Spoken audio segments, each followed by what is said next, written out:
नमस्कार।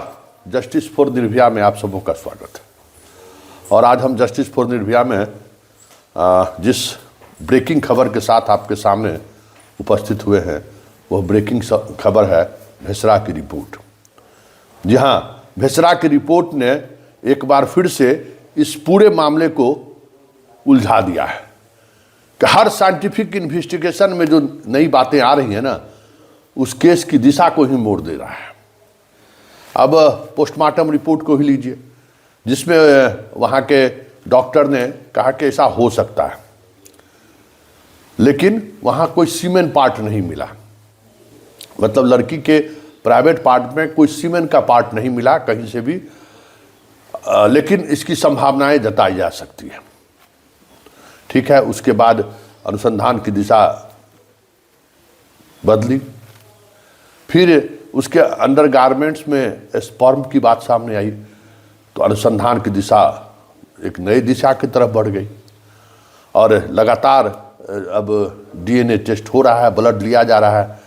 जिन जिन लोगों पर परिजनों ने संदेह व्यक्त किया था, मकान मालिक से लेके और उसको क्या कहते हैं आपको, जो वार्डन है, उस तमाम जो अग्रवाल है, उसके परिवार के सभी लोगों का डीएनए टेस्ट के लिए ब्लड सैंपल ले लिया गया है। फिर भी अभी तक कोई ठोस साक्ष्य नहीं मिला है कि आखिर वो सीमेन है किसका। इस बीच भेसरा का रिपोर्ट आ गया है। भेसरा का रिपोर्ट वही कह रहा है जो लाइन ऑफ ट्रीटमेंट था। डॉक्टर जिस लाइन पर ट्रीटमेंट कर रहे थे, भेसरा का रिपोर्ट उसी तरफ संकेत कर रहा है। अब ये तीन साइंटिफिक इन्वेस्टिगेशन में मतलब अलग अलग चीज़ें सामने आकर मामला को पूरी तौर पर उलझा दिया है। ऐसे में ये मामला सीबीआई को सरकार भेज दे तो कोई बड़ी बात नहीं होगी, क्योंकि आज 19वां दिन है। 9 तारीख को एफआईआर दर्ज हुआ था, 9 जनवरी को। आज 28 जनवरी है। अब आप समझ जाइए कि 19 दिन बाद भी पुलिस का हाथ खाली है। उसकी वजह शुरुआती दौर में सुसाइडल पुलिस मानती रही। जो लाइन ऑफ ट्रीटमेंट डॉक्टरों का रहा, उस ट्रीटमेंट के आधार पर, चाहे वो मेदांता का ट्रीटमेंट हो या आपको प्रभात का ट्रीटमेंट हो, जो लाइन ऑफ डायरेक्शन में ट्रीटमेंट चला, जो ड्रग्स चलाए गए और वहाँ के गायनिक डॉक्टर का जो प्रारंभिक जो चीज़ें सामने आई, उसके आधार पर लोग सुसाइड मान रहे थे और सुसाइड के को लेकर चीज़ें आगे चल रही थी। उसी बीच पोस्टमार्टम रिपोर्ट आ गया। पोस्टमार्टम रिपोर्ट के आने के बाद उसमें एक अलग तरीके का ओपिनियन आया, जो पूरी तौर पर कन्फर्म नहीं कर रहा था, लेकिन ओपिनियन है। उस ओपिनियन के बाद एक गिरफ्तारी हुई। दूसरा ओपिनियन आया स्पर्म को लेकर। दूसरे स्पर्म के आने के बाद 2 अधिकारी, पुलिस अधिकारी सस्पेंड हुए। अब आया है भेसरा का रिपोर्ट। भेसरा के रिपोर्ट पर किसी की कार्रवाई की बात नहीं चल रही है, लेकिन अब पुलिस किस लाइन पर जांच करे, ये एक थोड़ा पेशोपेश वाली स्थिति हो गई है। कल देर रात तक परिजन और जिस अस्पताल में इलाज हुआ था, आपको प्रभात मेमोरियल में, वहाँ के डॉक्टर को और परिजनों को आमने सामने बिठाकर घंटों पूछताछ हुई है।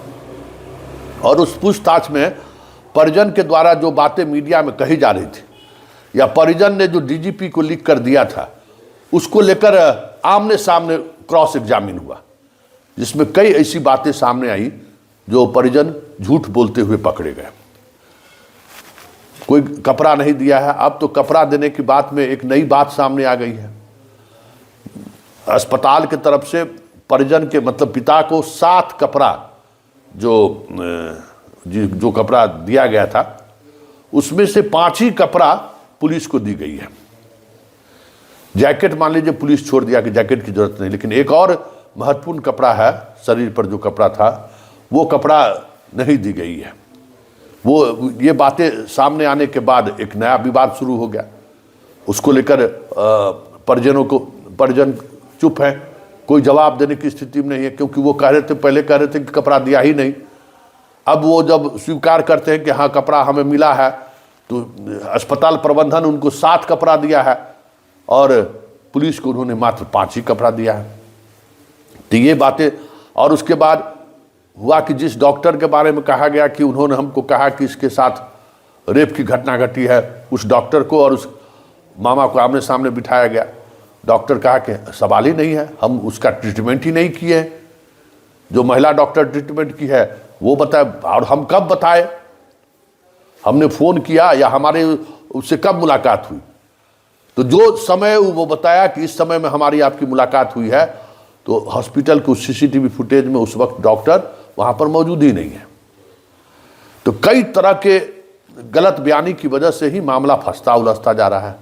इस बीच एक और अपडेट आ रहा है कि 2 जनवरी को पीड़िता जो है सो अपने 4 सहेलियों के साथ जहानाबाद में एक होटल में आई थी, जहां वो 5-6 घंटा रही है। एक लड़का उनके साथ उस होटल में मौजूद रहा है। उस CCTV फुटेज को भी खंगाल रही है पुलिस।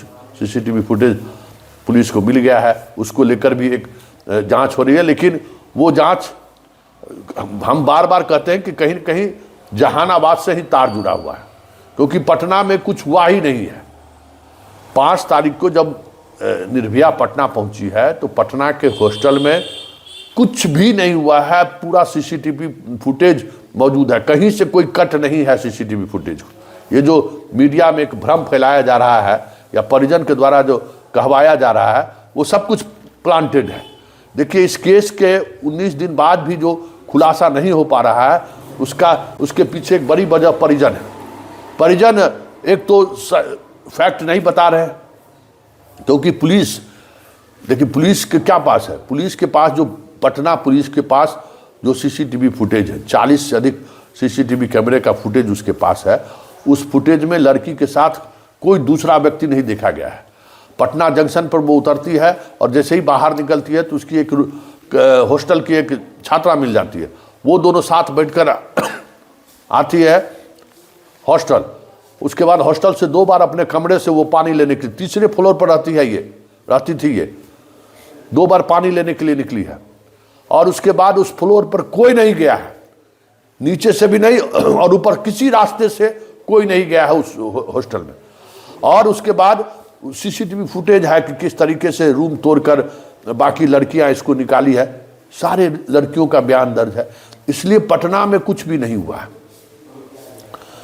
और पटना में नहीं हुआ तो जहानाबाद में से इसका लिंक है, या जहानाबाद में जो उसके परिजन हैं उसको कुछ न कुछ, क्योंकि जो 25 तारीख को जब ये देर रात फ़ोन किया है पिताजी को, तो कुछ न कुछ जानकारी उन लोगों को है जो वो छुपा रहे हैं।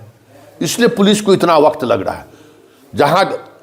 जहां छात्रा की मौत हुई है वहां कोई सर्वकांटेज एविडेंस, कोई परिस्थिति जन साक्ष्य नहीं है जिसके आधार पर पुलिस आगे अनुसंधान बढ़ा सके। इसलिए पुलिस का हाथ खाली है। और जहां घटना घटने की संभावना है, जिससे लड़की तनाव में थी, वहां क्या हुआ नहीं हुआ, क्योंकि ग्रामीण इलाका, वहां CCTV फुटेज थोड़ी है, तो वहां परिजन की तरफ से सहयोग नहीं मिल रहा है। और यही वजह है कि यह मामला उलझता जा रहा है। ऐसे में सरकार 1-2 दिन के अंदर अगर कोई चीज़ें स्पष्टता के साथ सामने नहीं आई तो विधानसभा सत्र से पहले इस मामले को कह सकते हैं कि सरकार CBI को सौंप सकती है।